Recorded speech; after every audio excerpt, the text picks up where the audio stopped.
Welcome back to my YouTube channel. आज हम पढ़ेंगे क्लास 12 का एक्सरसाइज नंबर 7.2। तो देखो उसका पहला क्वेश्चन देखते हैं।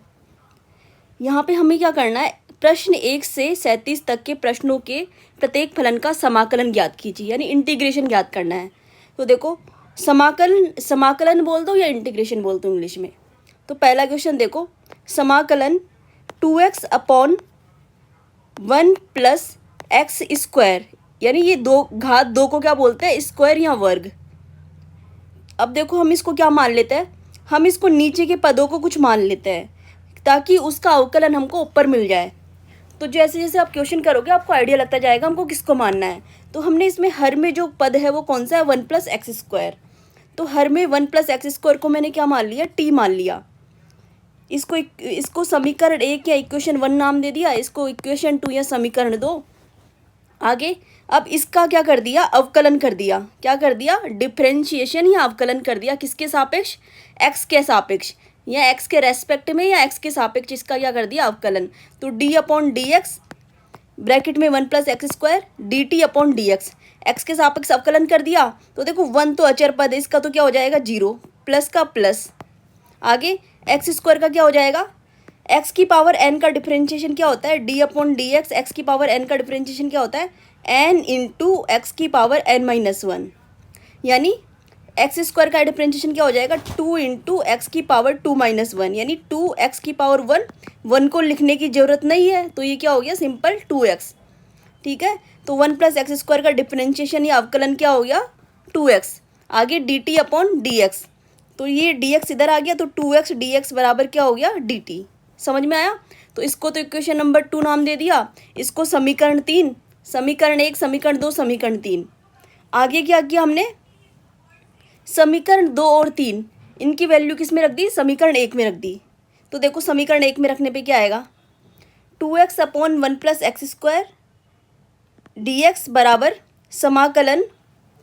2x dx की वैल्यू क्या है, यहाँ पे 2x dx की वैल्यू क्या है, dt। 1 प्लस एक्स स्क्वायर की वैल्यू क्या है, t। ठीक है, dt अपॉन टी। क्या कुछ नहीं किया, समीकरण 2 से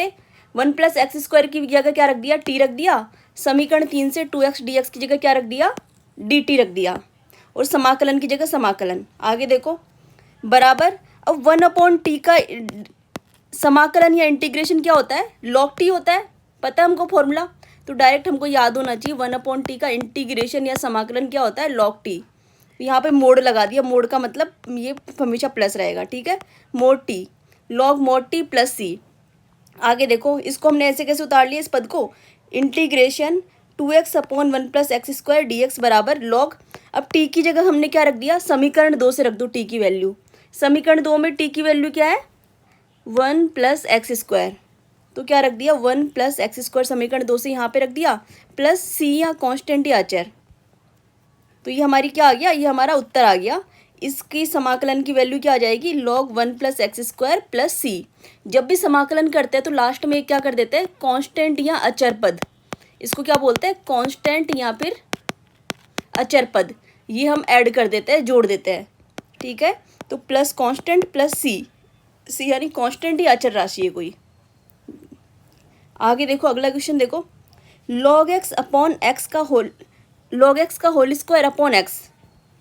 तो देखो इसका हमको समाकलन करना है, तो समाकलन का चिन्ह लगा दिया और यहाँ पे dx लगा दिया। जब भी समाकलन करते हैं तो क्या, समाकलन का चिन्ह लगा दो और यहाँ पे dx लगा दो। ये क्या हो गया, समीकरण 1। अब इसमें भी हमको क्या मानना पड़ेगा, t मानना पड़ेगा। तो देखो ऐसे पद को t मानेंगे जिसका अवकलन हमको इसमें दिख रहा हो। तो देखो यहाँ पे log x को हमने क्या मान लिया, t मान लिया, माना log x बराबर t, और इसको समीकरण 2 नाम दे दिया। अब देखो इसका क्या किया हमने, अवकलन या डिफरेंशिएशन। अवकलन कर दिया किसके सापेक्ष, x के सापेक्ष, x के रेस्पेक्ट में, क्योंकि x के पदों में है तो x के सापेक्ष दोनों साइड क्या कर दिया, अवकलन कर दिया। d upon d x log x, d t upon d x. Log x का अवकलन करेंगे तो क्या आएगा, 1 अपॉन एक्स। ये आपको डायरेक्ट याद रखना है, अगर लॉग एक्स का अवकलन करते हैं तो क्या आता है, 1 upon x into D x, यानी डी एक्स अपॉन एक्स बराबर डी टी। ठीक है, अब देखो ये क्या हो गया, समीकरण 3 नाम दे दिया। अब समीकरण 2 और 3 की वैल्यू कहाँ रख देंगे हम, समीकरण 1 में रख दो। तो यहाँ से log x की जगह क्या रख दो, यहाँ पे देखो अब log x का होल स्क्वायर, log x का होल स्क्वायर यानी 2 घात 2 अपॉन x dx बराबर log x की जगह क्या मान रख दिया हमने t, तो log x की जगह क्या रख दो t, t की log x की जगह t और घात 2 यानी स्क्वायर, स्क्वायर या घात 2 एक ही बात है, स्क्वायर कह लो वर्ग कह लो या घात 2 रख लो, तो टी स्क्वायर आगे dx अपॉन एक्स, ये क्या है dx अपॉन एक्स है ये वाली चीज़, तो dx अपॉन एक्स की वैल्यू क्या आई है dt, तो यहाँ पे dt रख दिया। समझ में आया इतना? आगे देखो अब किसी x की पावर n का समाकलन क्या होता है, x की power n plus one upon n plus one, यही होता है x की पावर n का समाकलन। देखो x की पावर n का अगर समाकलन करना है तो क्या होगा, x की power n plus one upon n plus one, ठीक है। तो यहाँ पे n बराबर क्या है 2, तो क्या हो जाएगा t की power 2 plus one upon 2 plus one, इसका समाकलन क्या हो जाएगा t की power 2 plus one upon 2 plus one, तो t क्यूब,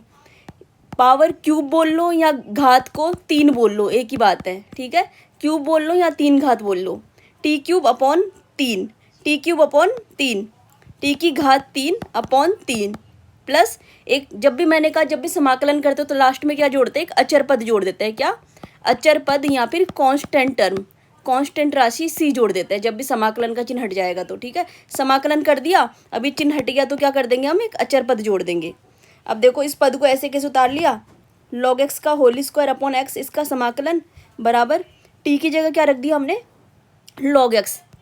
समीकरण 2 से, देखो समीकरण 2 से t का मान क्या है log x, तो t की जगह हमने वापस से क्या रख दिया log x, तो log x का होल क्यूब यानी इस पूरे का होल क्यूब, क्यूब यानी 3 घात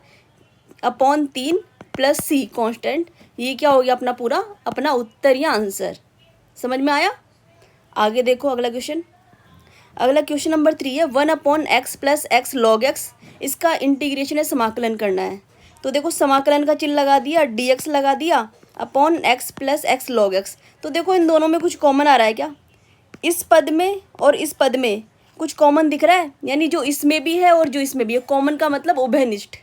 तो x इसमें भी है x इसमें भी है, तो हमने क्या कर दिया कॉमन ले लिया, कॉमन ले लिया यानी उभयनिष्ठ, कॉमन लेने का मतलब है उसी जो कॉमन ले रहे हो उसी संख्या का भाग दे दो, उसी संख्या से गुणा कर दो, यानी उसी संख्या से मल्टीप्लाई कर दो, उसी संख्या से डिवाइड कर दो। तो देखो x plus log x, x log x में x का भाग दे दिया और x से गुणा कर दिया, ठीक है, तो x तो बाहर गुणा में रह गया, अब x अपॉन एक्स क्या हो गया 1, इसमें x का भाग दे दो, तो x अपॉन एक्स क्या हो गया 1, x अपॉन एक्स क्या आ गया 1, प्लस की जगह प्लस, इसमें भी x का भाग दिया तो x से x कट गया, क्या बचा log x, तो ब्रैकेट में क्या आ गया 1 प्लस लॉग एक्स, यानी कॉमन लेने का मतलब उस संख्या से गुणा कर दो, उसी संख्या का उस संख्या से गुणा कर दो, उसी का भाग दे दो, तो गुणा करेंगे वो तो बाहर रह जाएगी टर्म, और भाग देंगे तो भाग देने पे जो आएगा वो पद वो यहाँ पे आ जाएगा, तो कॉमन ले लिया x, तो 1 प्लस लॉग एक्स, ये समीकरण 1 आ गया। अब माना 1 प्लस लॉग एक्स बराबर क्या है t, अब दोनों का क्या कर दिया हमने अवकलन कर दिया, किसके सापेक्ष, x के सापेक्ष, क्योंकि ये किस पद में है x के पदों में है, तो x के सापेक्ष हमने क्या कर दिया अवकलन, 1 प्लस लॉग एक्स बराबर dt अपॉन डी एक्स। अब log x 1 का तो क्या हो जाएगा अवकलन 0, अब log x का अवकलन क्या होता है 1 अपॉन एक्स, तो 1 अपॉन एक्स डी एक्स, समझ में आया 1 अपॉन एक्स, और ये dt dx इधर आ गया तो dx अपॉन एक्स dt, ये समीकरण 3। अब समीकरण 2 और 3 का मान हम कहाँ रख देंगे, समीकरण 1 में रख दो, 2 और 3, 2 और जो समीकरण 3 है उनका मान समीकरण 1 में रख दो। देखो dx अपॉन एक्स ब्रैकेट में 1 प्लस लॉग एक्स, तो देखो dx अपॉन एक्स की वैल्यू क्या है dt, तो dx अपॉन एक्स की जगह क्या रख दिया dt रख दिया, समझ में आया, और 1 प्लस लॉग एक्स क्या है t, तो 1 प्लस लॉग एक्स की जगह क्या रख दिया t रख दिया अपॉन में, समझ में आया इतना। अब 1 अपॉन टी का समाकलन या इंटीग्रेशन क्या होता है log t होता है, ये डायरेक्ट फॉर्मूला आपको याद रखना है। 1 अपॉन एक्स का अगर हम इंटीग्रेशन करते हैं समाकलन करते हैं तो क्या आता है log x आता है, तो log t प्लस सी। अब t को हम x के पदों में लिखना पड़ेगा वापस से, तो समीकरण 2 से t का मान हम यहाँ से लिख देंगे, समीकरण 2 से t का मान यहाँ रखने पर log 1 plus log X plus C constant, तो जब भी मैंने बोला जब भी समाकलन का चिन्ह हटाते हैं तो एक अचर पद जोड़ देते हैं, कांस्टेंट टर्म जोड़ देते हैं, तो log t प्लस सी, t का मान समीकरण 2 से रख दिया, t की वैल्यू क्या है 1 प्लस लॉग एक्स, तो log ऑफ log का log ब्रैकेट में 1 प्लस लॉग एक्स प्लस सी, कुछ नहीं किया t की जगह बस यहाँ रख दिया, अब देखो ये अपना क्या हो गया answer, log 1 plus log x plus c, ये हमारा इसका समाकलन का क्या हो गया उत्तर। अगला क्वेश्चन देखो, sine x sine cos x, तो इसको कैसे करोगे, इसका समाकलन करना है, कैसे करोगे, इसका समाकलन का चिन्ह लगा दिया, sign x sine cos x bracket में dx माना, अब हम इसको क्या मान लेंगे, माना कॉस एक्स, ये जो अंदर है इसको हमने टी मान लिया, माना कॉस एक्स बराबर टी, ये समीकरण 1 नाम दे दिया, ये समीकरण 2। अब इसका क्या कर दिया, x के सापेक्ष अवकलन, देखो d upon d x bracket में cos x d t upon d x, x के सापेक्ष अवकलन कर दिया। तो देखो कॉस एक्स का अवकलन का सूत्र आपको डायरेक्ट याद होना चाहिए, क्या होता है, माइनस साइन एक्स, तो माइनस साइन एक्स हो गया और डी एक्स इधर आके डी एक्स और डी टी का डी टी, तो minus sign x d x बराबर डी टी, इसको क्या मान लिया, समीकरण 3। समीकरण 2 और समीकरण 3, समीकरण 2 और समीकरण 3 का मान किस में रख दो, समीकरण 1 में रख दो, तो समाकलन sine x sine of cos x d x बराबर क्या हो जाएगा, देखो sine x d x, sine x d x की वैल्यू क्या हो जाएगी, माइनस डी टी, अगर इसको देखो यहाँ पे माइनस को हटा देंगे तो इधर आ जाएगा ये, तो साइन एक्स डी एक्स की वैल्यू क्या हो गई, माइनस डी टी, समझ में आया। तो साइन एक्स और डी एक्स की वैल्यू क्या हो गई, माइनस का साइन ब्रैकेट में लिख दिया, D T minus D T हो गया, इन दोनों का काम हो गया। अब समीकरण एक 2 को देखो, कॉस एक्स की वैल्यू क्या है, टी, तो कॉस एक्स की जगह मैंने क्या रख दिया, टी रख दिया, तो साइन टी, समझ में आया। और अब माइनस को बाहर निकाल लिया, माइनस समाकलन साइन टी डी टी। अब साइन टी का समाकलन करने पे क्या आता है, साइन टी का समाकलन करने पे क्या आता है, माइनस कॉस टी आता है, तो देखो माइनस पहले से है और साइन टी का समाकलन करने पे क्या आता है, माइनस कॉस टी, तो माइनस और माइनस को गुणा करेंगे तो क्या हो जाएगा, प्लस कॉस टी, और प्लस को लिखने की जरूरत नहीं है, प्लस ऑलरेडी यहाँ पे छुपा होता है, समझ में आया। तो ये क्या हो गया, कॉस टी प्लस सी, क्योंकि साइन टी का समाकलन करने पे क्या आता है, माइनस कॉस टी, माइनस और माइनस गुणा हो गया आपस में, तो क्या हो गया, प्लस का कॉस टी, प्लस को लिखने की जरूरत नहीं है। और मैंने बोला कि जब भी समाकलन का चिन्ह हटता है तो यहाँ पे क्या आ जाता है, एक प्लस में कांस्टेंट या अचर पद यानी प्लस सी जुड़ जाएगा। अब टी का मान हम कहाँ से रखेंगे, समीकरण 2 से, क्या माना था हमने टी का मान, कॉस एक्स, तो टी की जगह क्या रख दिया, कॉस एक्स, तो देखो साइन समाकलन sine x sine of cos x d x बराबर क्या हो जाएगा, कॉस ब्रैकेट में कॉस एक्स प्लस सी, यहाँ पे टी की जगह मैंने क्या रख दिया, कॉस एक्स, तो ये क्या हो गया हमारा cos of cos x plus c, अपना क्या हो गया आंसर। अगला क्वेश्चन देखो, समाकलन sine a x plus b cos a x plus b d x, तो देखो इसमें भी हम क्या, हमको पता है कि साइन का अवकलन करने पे क्या आता है, कॉस आता है, इसलिए हमने sign a x plus b को क्या मान लिया, टी मान लिया, इसको तो समीकरण 1 मान लिया, क्वेश्चन को तो समाकलन का चिन्ह लगा के यहाँ पे डी एक्स लगा दिया, और sign a x plus b को क्या मान लिया, टी, ये क्या हो गया समीकरण 2। अब समीकरण 2 का एक्स के सापेक्ष अवकलन करने पर, समीकरण 2 का किसके सापेक्ष, एक्स के सापेक्ष अवकलन करो, इसका किसके सापेक्ष अवकलन करो, एक्स के सापेक्ष, एक्स के रेस्पेक्ट में एक्स के सापेक्ष, D upon d x d t upon d x, तो ये क्या हो गया, ब्रैकेट में आ गया। अब देखो एक बार के लिए इसको पूरे को क्या मान लो, टी मान लो, ठीक है, सॉरी इस पूरे को क्या मान लो, जैसे कि इसको अपन ने मान लिया क्या, साइन वाई मान लिया, ठीक है, तो साइन वाई का अवकलन करने पे क्या आता है, कॉस वाई आता है, तो देखो कॉस वाई यानी वाई की जगह हमने क्या, एक्स ए एक्स प्लस बी, तो साइन का अवकलन क्या हो गया, cos Y, sign a x plus B का अवकलन क्या हो गया, cos a x plus B, यानी साइन, अगर ये वाई है, सपोज ये साइन वाई है, तो साइन वाई का अवकलन क्या हो जाएगा, कॉस वाई, और वाई की जगह क्या है, ए एक्स प्लस बी, तो साइन का अवकलन क्या हो गया, ए एक्स प्लस बी। अब जो इसके अंदर ये वाला पद है इसका भी अवकलन करेंगे अब, तो देखो ए एक्स का अवकलन करें अगर, बी तो क्या है अचर पद है, इसका तो 0 हो जाएगा, प्लस 0, और ए एक्स है तो ए एक्स का अगर हम अवकलन करें तो क्या आएगा, देखो ए एक्स का अवकलन करो, डी अपॉन डी एक्स ए एक्स, इसका अवकलन करो, ए तो अचर पद है वो बाहर आ जाएगा, और D x upon d x हो जाएगा, तो एक्स का एक्स के सापेक्ष क्या होता है 1, तो ए को 1 से गुणा करो 1, तो ए एक्स का अवकलन करने पे क्या आ गया 1, समझ में आया। तो ए एक्स का अवकलन करने पे क्या आ गया ए, यानी पहले तो साइन को मान के कर लिया, साइन का क्या हो गया cos a x plus B. अब जो इसके अंदर पद है इनका भी अवकलन करेंगे, तो ए एक्स प्लस बी का, ए एक्स का क्या हो गया A D x upon d x, तो इसका हो गया ए प्लस बी का 0, तो ए प्लस 0 क्या हो गया ए, तो ए को बाहर लिख लिया, समझ में आया। पहले तो इस पूरे का कर दिया, फिर इसके अंदर पद है उसका भी कर दिया अवकलन। आगे डी एक्स बराबर डी टी। अब cos a x plus b d x अब हमने क्या किया, दोनों साइड a का भाग दे दिया, तो a से a कट गया, तो dt अपॉन a, ये क्या आ गया समीकरण 3। अब देखो समीकरण 2 और समीकरण 3, इनका मान हम किस में रख देंगे, समीकरण 1 में रखने पर, ठीक है, इस समीकरण में मान रख दो इनका। तो देखो साइन, हमारा सवाल क्या है, sine a x plus b cos a x plus b d x. तो sine a x plus b को हमने क्या मान लिया, टी मान लिया, ठीक है, ये समाकलन का चिन्ह है, थोड़ा मिस्टेक यहाँ पे, इसको क्या मान लिया हमने, टी मान लिया। इसको क्या माना था, टी, देखो समीकरण 2 से इसको टी माना था, तो इसकी जगह क्या रख दो, टी, समझ में आया, इसकी जगह टी रख दिया। और cos a x plus b d x, इसकी वैल्यू क्या आ रही है, d t upon a, cos a x plus b d x, इसकी वैल्यू क्या आ रही है, डी टी अपॉन ए।